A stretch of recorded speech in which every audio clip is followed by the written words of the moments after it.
katanya kapasitasnya 10.000, tetapi yang datang yang ada 21.000. Siapa yang diuntungkan? Di situ ada aliran dana yang abu-abu, ya. Dalam arti harus bisa dipertanggungjawabkan. Komitmen dari penyelenggara perlu disampaikan tertulis, dia bertanggung jawab terhadap semua kegiatan tersebut, termasuk apabila karcis melebihi dari kapasitas.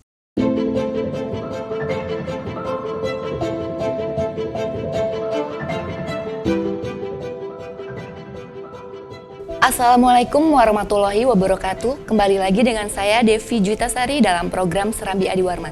Serambi Adi Warman merupakan program edukasi hukum yang mana akan membahas tentang permasalahan keadilan yang sedang hangat terjadi di kalangan masyarakat. Vlog official Adi Warman ini juga melakukan penelusuran hukum serta mengemasnya dalam bentuk karya jurnalistik bertujuan memberikan pemahaman hukum sesuai undang-undang yang berlaku di Indonesia. Pada tema kali ini, Serambi Adi Warman akan membahas tentang berdendang, bergoyang, berakhir di bui. Baiklah, sebelum acara kita mulai, mari simak tayangan berikut.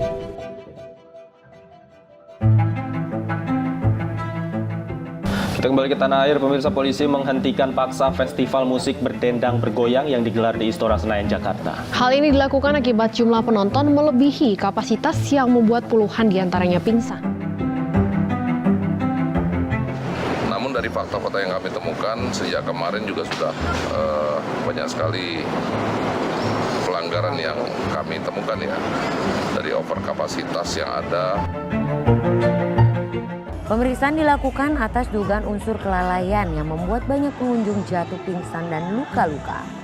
Polisi juga mendapati perbedaan jumlah pengunjung.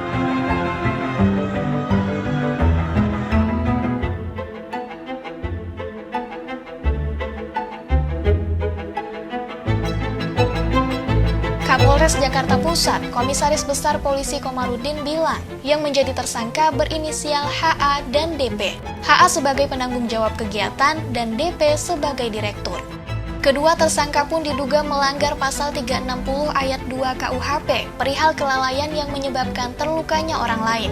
Selain itu, mereka juga disangkakan pasal 93 Undang-Undang Nomor 6 tentang kekarantinaan kesehatan. Ini hati-hati. Alhamdulillah ya, untungnya tidak ada terjadi korban jiwa. Jadi kami akan mengevaluasi dan menginstruksikan para event organizer untuk mematuhi atau nanti akan tidak diberikan perizinannya.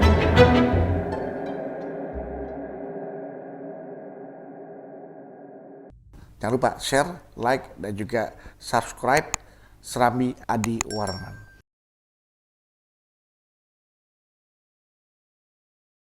Sahabat Serambi Adi Warman di rumah, kali ini saya sudah bersama Bapak Adi Warman. Assalamualaikum Pak Adi. Waalaikumsalam warahmatullahi wabarakatuh. Bagaimana kabarnya Bapak hari ini? Alhamdulillah baik. Mbak Devi gimana kabarnya? Alhamdulillah sehat Bapak. Alhamdulillah. Baik Pak Adi, melihat tayangan yang tadi sudah kita saksikan bersama, begitu banyak masyarakat yang ikut serta dalam memeriahkan festival musik berdendang bergoyang di Istora Senayan, Jakarta. Namun terlihat polisi memberhentikan festival musik tersebut. Nah, apakah tindakan polisi dalam menghentikan festival musik ini tepat atau tidak, Pak? Iya, bagus ya pertanyaannya. Tadi saya lihat di video itu, polisi cukup tegas untuk menghentikan kegiatan. Dan tindakan ini adalah tepat. Kapolres Jakarta Pusat sudah menjalankan tugasnya dengan baik, ya. Akan tetapi sebaiknya kepolisian atau Pemda DKI tidak hanya mengusut terhadap kasus kelalaian yang menyebabkan orang lain terluka, tetapi juga harus bisa mengusut tentang adanya dugaan penggelapan pajak daerah. Kenapa saya katakan itu? Karena tadi dalam video Mbak Devi kalau kita lihat katanya kapasitasnya 10.000, tetapi yang datang yang ada 21.000. Yang sisanya membeli tiket atau tidak. ya. Tiket itu kan ada pajak daerah. Nah ini harus diusut juga tindak pidana pajaknya. Kalau bicara tentang karantina tadi dikatakan undang-undang kekarantinaan, yang memberi izin sudah ada kok, bicara lagi undang-undang karantina, ya. Iya. Jadi itu yang perlu saya tegaskan, bahwa tindakan kepolisian dalam hal ini Polres Jakarta Pusat sudah tepat untuk menghentikan. Oke, baik Bapak.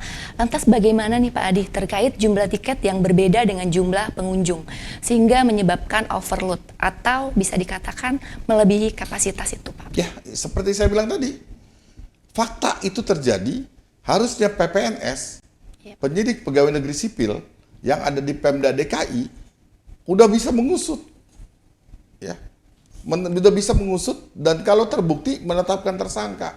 Siapa yang diuntungkan? Di situ ada aliran dana yang abu-abu, ya, dalam arti harus bisa dipertanggungjawabkan. Iya. Nah ini fatal ya akibatnya, fatal sekali, ya, bukan sekedar keselamatan penonton yang terganggu, tetapi pendapatan daerah atau pajak daerah juga dirugikan. Begitu Mbak Devi. Iya Pak. Kemudian nih Pak Adi, siapa saja yang dapat dimintai pertanggungjawaban dalam kasus festival musik ini Pak? Yang pertama tentunya penyelenggara, ya, penanggung jawabnya siapa? Nah, penyelenggara baik pimpinan atau pelaksana di bawahnya. Bahkan orang yang memberikan izin. Iya. Jadi siapa sih yang mengeluarkan izin? Instansi mana sih yang mengeluarkan izin? Itu harus dimintai pertanggungjawaban. Nanti dikenakan pasal 55, ya. Ya, jadi yang pelakunya itu pasal 360 karena hanya mengalami luka-luka, ayat 2 ya, luka-luka, tapi pemberi izinnya masuk pasal 55-nya. Kalau hanya diterapkan pasal 360 aja, efek jerahnya kurang. Ya. Makanya tadi saya katakan sebelumnya Mbak Devi ya, agar persoalan pajak daerahnya juga diusut. Biar jelas ya Pak ya. Ya, supaya jerak ya. Supaya jerak. Beda dengan kasus sepak bola yang di Malang, Kanjuruhan waktu itu. Ya. Itu kan masuknya pasal 359. Ya. Tapi persoalannya sampai sekarang juga nggak selesai. Padahal Pak Menko waktu itu mengatakan 30 hari selesai. Nyatanya nggak selesai. Nggak semudah membalikan tangan. Ya. Ini harusnya kita mencontoh di Korea ya. Kejadian Halloween itu ditindak cepat. Ya. Iya, Pak. Begitu Mbak Devi. Baik Pak, pertanyaan terakhir ya Pak. Bagaimana saran ke depannya agar tidak terulang kembali kasus seperti ini Pak? Yang pertama kepada pemangku kekuasaan yang berwenang menyediakan sarana prasarana harus selektif ya, menerima panitia-panitia penyelenggaraan konser dan sejenisnya ya. Pastikan persyaratan gedung, sarana prasarananya sudah sesuai, sudah mumpuni, sudah bisa mengantisipasi berbagai macam persoalan di lapangan apabila terjadi banyaknya pengunjung dan lain sebagainya. Disiapkan tenaga medis, disiapkan tenaga aparat keamanan yang bagus. Komitmen dari penyelenggara perlu disampaikan tertulis. Dia bertanggung jawab terhadap semua kegiatan tersebut, termasuk apabila karcis melebihi dari kapasitas, ya, tiket melebihi dari kapasitas, dan harus ada uang jaminan yang dititipkan kepada pengelola atau ke pemerintah daerah. Jadi kedepannya itu regulasi dibuat sedemikian rupa agar hal ini nggak terulang. Misalkan mau menyelenggarakan festival, ya harus ada penyelenggara itu memberikan uang jaminan, uang garansi kepada Pemda atau kepada instansi terkait selesai tidak terjadi apa-apa, ambil lagi uangnya. Begitu Mbak Devi. Ya, Iya, jadi ini untuk nyawa jaminan manusia. ya, Pak, ya? Ini nyawa manusia persoalan Mbak Devi. Jadi tidak bisa sembarangan hanya karena ingin menunjukkan eksistensi, ingin mendapatkan uang atau cuan, ya akibatnya nyawa orang, keselamatan orang jadi korban. Iya, benar Bapak. Gitu Mbak Devi ya. Iya Bapak, benar.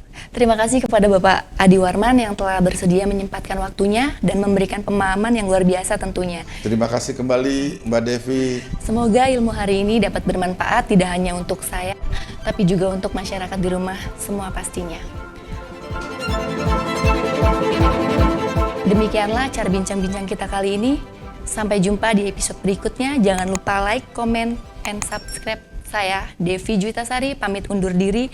Wassalamualaikum warahmatullahi wabarakatuh. Waalaikumsalam warahmatullahi wabarakatuh. Salam Serambi Adi Warman.